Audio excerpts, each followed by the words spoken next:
শেষ চৈত্রের ঘ্রাণ লেখিকা নূরজাহান আক্তার আলো পর্ব ৩৩।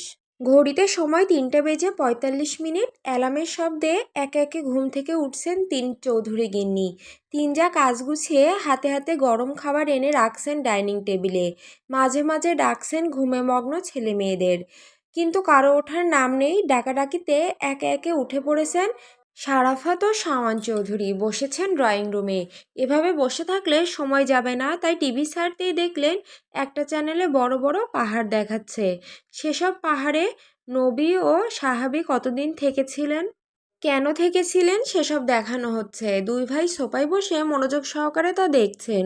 আজকে প্রথম সেহরি, সবাই একসাথে সেহরি করলেও থাকছেন না শাহাদাত চৌধুরী। ভাইয়ের কথা স্মরণ হতেই মন ভার হলো ওনাদের। ভাইটা চাকরির কারণে থাকতে পারে না। সাফওয়ান চৌধুরী আয়না ভেবে কল দিলেন শাহাদাত চৌধুরীকে। রিসিভ হতেই ফোনের ডিসপ্লেতে ভেসে উঠল শাহাদাত চৌধুরীর হাস্যোজ্জ্বল মুখ। উনিও ফ্রেশ হয়ে ফোন হাতে নিয়েছিলেন ফোন নেওয়ার জন্য। ভাইয়ের কল পেয়ে খুব খুশি হয়েছেন বটে। ওনারা কথা বলার মাঝে শখ গিয়ে দাঁড়ালো। বাবার হাত থেকে ফোনটা নিয়ে কথা বলল ছোট চাচুর সাথে। আবদার করলো একসাথে ইফতার করার। সাদাত চৌধুরী আদুরে সুরে জানালেন অবশ্যই চেষ্টা করবেন। তারপর তিন ভাই আর কিছুক্ষণ কথা বলে কল কাটলেন। শখকে দেখে সীতারা বললেন বাকিদেরকে ডেকে আনতে। ঘুমে থেকে উঠে ছেলে মেয়েদের ভাত গিলতে পারে না, ধীরে ধীরে খাবে না হয়। এত বড় দিন কিছু না খেলে কিভাবে হবে। শখ মায়ের কথা শুনে দোতলায় গিয়ে স্বর্ণকে ডাকলো, এরপর ঘুম কাতুরে শীতলকে। শীতলকে ডেকে ওয়াশরুমে পাঠিয়ে এরপর ডাকলো শুদ্ধ আর সায়নকে। নয়তো দেখা যেত পাজি মেয়ে আবার ঘুমিয়ে পড়েছে। দোতলায় একে একে সবাইকে ডেকে গেল গেস্ট রুমে। রুবাব গেস্ট রুমে ঘুমাচ্ছে, তাকে কয়েকবার ডেকে এরপর এসে বসলো ডাইনিং টেবিলে। ডাকাডাকির পর ফ্রেশ হয়ে একে একে বসলো ডাইনিং টেবিলের চেয়ারে। শীতল মুখ ভোতা করে দেখলো সবাই থাকলেও শুদ্ধ নেই। তাকে কি কেউ ডাকেনি? এখন না উঠলে খেতে পারবে না ধীরে সুস্থে। এসব ভেবেই ডাকার জন্য উঠতে গেলে দেখে শুদ্ধ নামছে সিঁড়ি দিয়ে। তার চোখ মুখে ঘুম জড়িয়ে আছে। গোসল দিয়েছে নাকি? চুল ভেজা কেন? ভোরবেলা গোসল দেয় কোন পাগলে? ল্যাবে কাজ করছিল বোধহয়। শীতল খুব মনোযোগ দিয়ে দেখলো পাষাণ মানুষটাকে। শুদ্ধ এসে বসলো সৃজনের পাশে, অথচ তার পাশের চেয়ারটাও ফাঁকা। একটু পরে সেই চেয়ারে এসে বসলো রুবাব। সে রুবাবকে দেখে মিষ্টি করে হাসতে গিয়ে হাসতে পারল না। আচ্ছা, সে কি শুদ্ধ ভাইয়ের বসার আশা করেছিল? কিন্তু কেন? উত্তর খুঁজে পেল না শীতল। তাই মন খারাপ করে প্লেট টেনে নিল নিজের দিকে। ততক্ষণে যে যার পছন্দের খাবার নিয়ে খেতে শুরু করেছে। সাম্যসৃজনের চোখে এখনও ঘুম, তারা এখনও ঢুলছে। অথচ গতকাল সবাইকে বলেছে তারা রোজা থাকবে। এবার সব রোজা করবে। গতবার ছোট ছিল তাই করতে পারেনি, এবার 30টা রোজাই করবে। তারাও দেখিয়ে দেবে তারা বড় হয়ে গেছে। ওদের কথা শুনে সবাই হেসেছিল। সারাফাত চৌধুরী খেতে হঠাৎ চোখ পড়ল শীতলের দিকে। শীতল মাথা নিচু করে চুপ করে বসে আছে। প্লেটে শুধু সাদা ভাত আর চিংড়ি মাছ। ঘুম থেকে উঠে আসায় চোখ মুখ ফুলে আছে। ঘুম থেকে উঠলে এভাবে চোখ ফোলার কথা। তাহলে কি মেয়েটা কেঁদেছে? হয়তো, কারণ শীতল বিশেষ বিশেষ দিনগুলোতে বাবাকে পাশে পাওয়ার আশা করে, যখন পায় না তখন খুব কাঁদে। আজও বোধহয় বাবার জন্য কেঁদেছে মেয়েটা। সিমিনের মুখটাও মলিন লাগছে। উনি দীর্ঘশ্বাস চেপে কিছু বলার আগে দেখলেন রুবাব সযত্নে শীতলের প্লেটে সলিড মাংসের পিস তুলে দিল। সায়ন খোসা ছাড়িয়ে চিংড়ি তুলে দিল। শখ পানির গ্লাস এগিয়ে দিল। স্বর্ণ সাম্য সৃজনে দুধ ভাত মেখে দিচ্ছে। শুদ্ধ মা চাচিদের বসা পড়ার তাগাদা দিচ্ছে। কি চমৎকার সেসব দৃশ্য!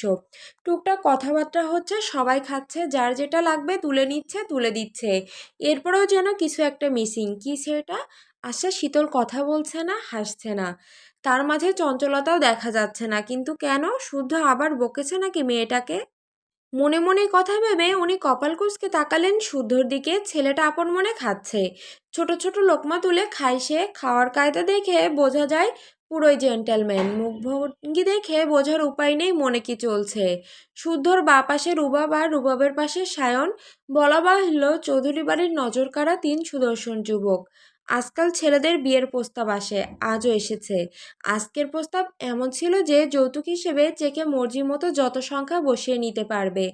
তবু শুদ্ধকে নাতি জামাই করবেন সেই লোক। যৌতুকের কথা শুনে রাগ হলেও উনি নিজেকে সামলে নিয়েছিলেন। জানিয়েছেন ছেলে বিক্রি করবেন না। তবে ছেলের সাথে কথা বলে দেখবেন, ছেলের মত থাকলে ওনাকে জানাবেন। মূলত কথাটা বলেছিলেন এড়িয়ে বাঁচার জন্য। উনি খুব ভালো করেই জানেন শুদ্ধর কানে এ কথা গেলে জবাবে এমন কিছু বলবে যে পাল্টা জবাব দিতে কথার খেই হারিয়ে ফেলবেন। তবুও চুপ থাকলে হবে না, কিছু বলতে হবে। ছেলেগুলোও বড় হয়েছে, বিয়ে সাথে দিতে হবে, বাড়িতে বউ আনতে হবে। অন্য বাড়ির ছেলেরা এসএসসি না দিতেই বিয়ের জন্য লাফাতে শুরু করে, অথচ এদেরকে বিয়ের কথা বলতে বলতে গলা শুকিয়ে যায়। বয়স কি বসে থাকে? বাপ হতে হবে না? এসব ভেবে মনে মনে কথা গলিয়ে নিলেন। তারপর গলা খাকারি দিলে সবাই বুঝলো উনি বিশেষ কিছু বলবেন, তাই তাকালো। তখন তিনি বললেন, সায়ন, শুদ্ধ, রুবাব, তিনজনকেই বলছি যথেষ্ট বড় হয়েছ, নিজেরাও যে যার মতো কিছু না কিছু করো। বয়স থেমে থাকে না, বিয়ে করতে হবে, বাড়িতে বউ আনতে হবে। আমার বিজনেস পার্টনারের মেয়েটা খুব লক্ষ্মী, দেখতে শুনতে মাশাল্লাহ। এইটুকু বলে থামলেন। কথার মাঝে কথা বলেনি কেউ, কারণ সবাই তার পরেরটুকু শুনতে চায়। উনি পরের কথাটুকু পেশ করলেন, আহানা ফিরলে শখের অনুষ্ঠান সেরে ফেলবো, এরপর সায়নের। একে একে শুদ্ধ, রুবাব, তারপর স্বর্ণ। ভেবেছি সায়নের জন্য মেয়েটাকে দেখতে যাব। কোনো সমস্যা আছে তোমার? শেষ কথাটা সায়নকে উদ্দেশ্য করে বললেন তিনি। সায়ন একমনে খেতে খেতে একবার চোখ তুলে বাবার দিকে তাকালো, তারপর বলল, সামনে নির্বাচন, তো তো বিয়ে টিয়ে বাদ। আমি আমার পার্টনারকে কথা দিয়েছি। ভালো করেছো, এবার নিজে করো, নয়তো শুদ্ধ কিংবা রুবাবের ঘাড়ে ঝুলিয়ে দাও। সায়নের কথা শুনে রুবাব বিষম খেলো। কোনো মতে পানি দিয়ে মুখের খাবার গিলে দুঃখী দুঃখী স্বরে জবাব দিল, বিয়ে করতে আমার কোনো সমস্যা নেই বড় মামা, কিন্তু ঘাড়ের উপর বড় ভাইদের রেখে বিয়ে করলে লোকে কি বলবে? লোকে ভাববে না বড় ভাইয়ের কোনো সমস্যা আছে? ছোট ভাই হয়ে এটা অন্যায় হয়ে যাবে না?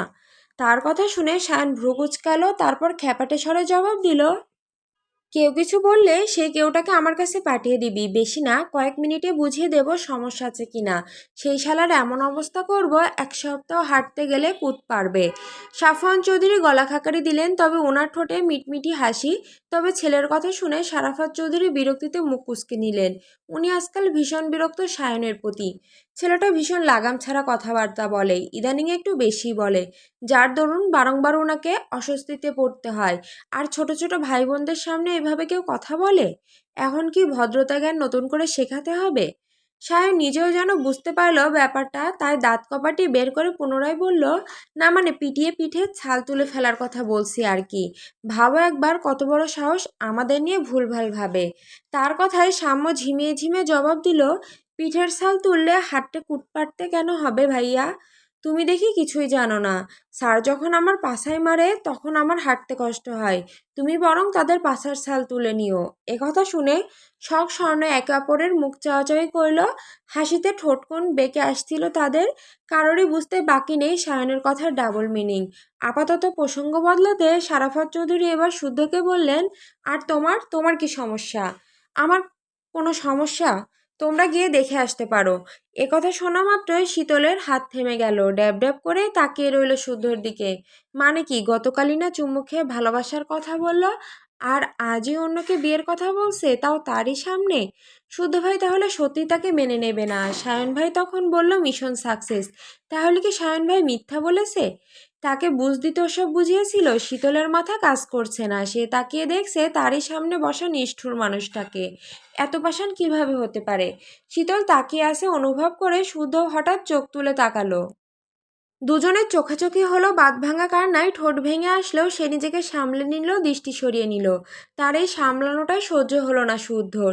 সে তীক্ষ্ণ দৃষ্টিতে তাকে মনে মনে বলল, কলিজার তীর বেঁধেছে, রক্তাক্ত হয়নি। রক্তাক্ত হলে চোখের জল গাল বেয়ে গড়াতো। গড়াচ্ছে না যেহেতু, তাহলে কলিজায় এফোর ওফোর হতে বাকি রয়ে গেছে এখনও। No problem, I will try my best. মনে মনে এ কথা বলে সে ঠোঁটে কুটিল হাসি ফুটিয়ে বাবাকে বলল, মেয়ের গায়ের রং কুচকুচে কালো হোক, অশিক্ষিত হোক, গরিব হোক, আমার সমস্যা নেই। শুধু তাকে সত্যবাদী হতে হবে, সর্বদাই স্পষ্টভাবে যেন সবার সামনে সত্য কথা বলার সাহস রাখে, এটুকু হলেই চলবে। যতটুকু খোঁজ নিয়ে জেনেছি মেয়ে তেমনই, দেখতে শুনতেও ভালোই। মুখের আদল আমাদের শীতলের মতো খুব আদুরে। বাহ, তাহলে আর কি, আমি যেমন আমার সঙ্গী তো তেমনই হওয়া চাই। বিশেষ করে অন্যের কথায় সিদ্ধান্ত নেওয়া মাথামোটাকে বউ করতে চাই না আমি। এরা বউ হিসেবে জঘন্য টাইপ হয়। তাহলে এখানেই কথা বলি। বলো, মন মতো মিলে গেলে শখের অনুষ্ঠানের আগে আমার বিয়েটা সারতে চাই। সাফওয়ান চৌধুরী এবার হাসতে হাসতে বললেন, কিরে বাপ, বিয়ের জন্য এত পাগল হয়ে গেলি যে? কুচক্রী মানুষের বদনজর পড়েছি, জানোই তো নজর কতটা খারাপ জিনিস। তাই বিয়েটা সেরে নজর কাটাতে চাচ্ছি, বলা তো যায় না কে কখন কোন অপরাধে ফাঁসিয়ে দিল। হা হা, দারুণ বললি তো। মানুষ যা করে সেটা প্রকাশ করতে ভয় পায়, আমার আবার ওসব ভয়টাই কোনো কালে ছিল না, আর এখনো নেই, তাই হয়তো অবলীলায় সব কথা বলতে পারি। একের পর এক শুদ্ধর খোঁচা মার্কা কথা শুনে সায়ন আর চোখে শীতলের দিকে তাকালো। দেখলো শীতলের চোখের কোণে অশ্রুতে চিকচিক করছে।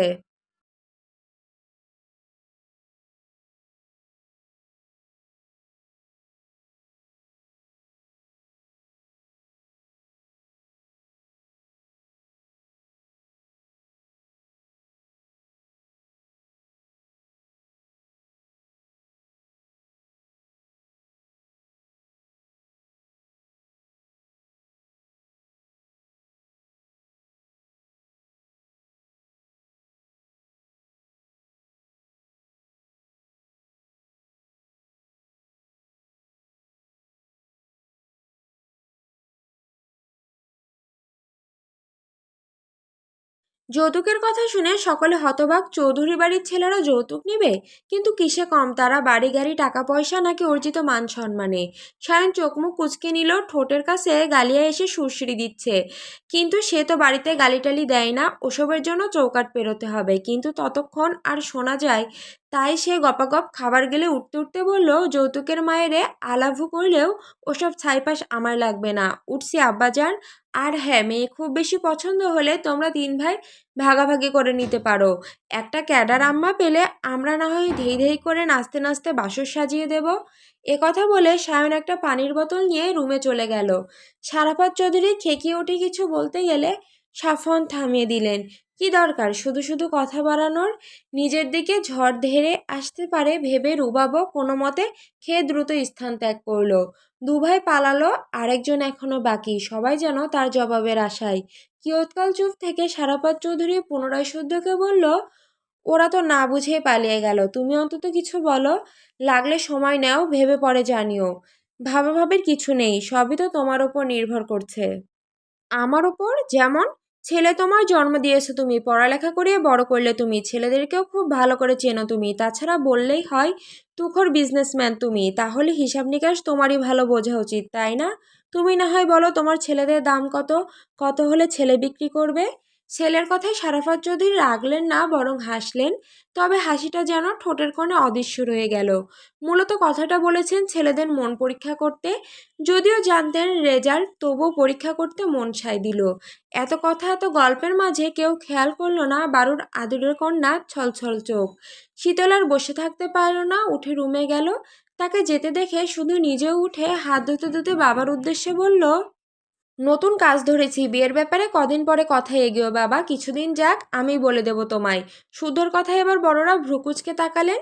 কেবল বলল পাত্রী মন মতো হলে শখের আগে বিয়ে সারবে, এখন আবার বলছে কদিন পর। এই ছেলের মাথায় কখন কি ঘরে কে জানে। ওনাদের তাকাতে দেখেও শুদ্ধ কারো দৃষ্টি পরোয়া করলো না। সে ধীরে সুস্থে পানি পান করে সিঁড়ি দিয়ে উপরে উঠতে উঠতে মনে মনে বলল, ভালোবাসি না, বাসবও না, কাছে ঘেঁষিও না, ঘেঁষতেও দিব না, না নিজে কারো হব, না তোকে অন্যের হতে দেব। যাতনা দিবি দে, যন্ত্রণায় পোড়াবি পোড়া, মনকে অন্তত বোঝাবে পারবো আমার অভিলাষী আমার দহনের একমাত্র কারণ। এ কথা বলে শীতলের রুম পার হতে হতে শুনতে পেল শীতলের ফুপিয়ে কান্নার শব্দ। সে নিঃশব্দে হাসল। যাক, খোঁচাটা তাহলে ঠিকভাবে কাজে দিয়েছে। যাক, শান্তি। কেমন লাগে বোঝ এবার। সে দাঁড়ালো না, নিজের রুমের দরজার পার্সিং করতে করতে বলল, তোকে ডুবতেও দেব না, হাত টেনে পাড়েও তুলব না, তোকে অথই জলে নাকানি চুবানি খাওয়াবো। তুই অন্যের কথায় আমার কাছে এসে সেই পথই বেছে নিয়েছিস। এখন তুই পূর্বে অভিলাষী, পড়তে পড়তে একটা সময় ঠিকই মুখ থেকে কথা বের হবে তোর। কতদিন চুপ থাকবি, কতক্ষণ চুপ থাকবি, কতবার নিজেকে সামলাবি? দেখি, আমিও দেখি। কান্না করছিস কর, তোর চোখের পানি তোকে ভালোবাসা চেনাবে।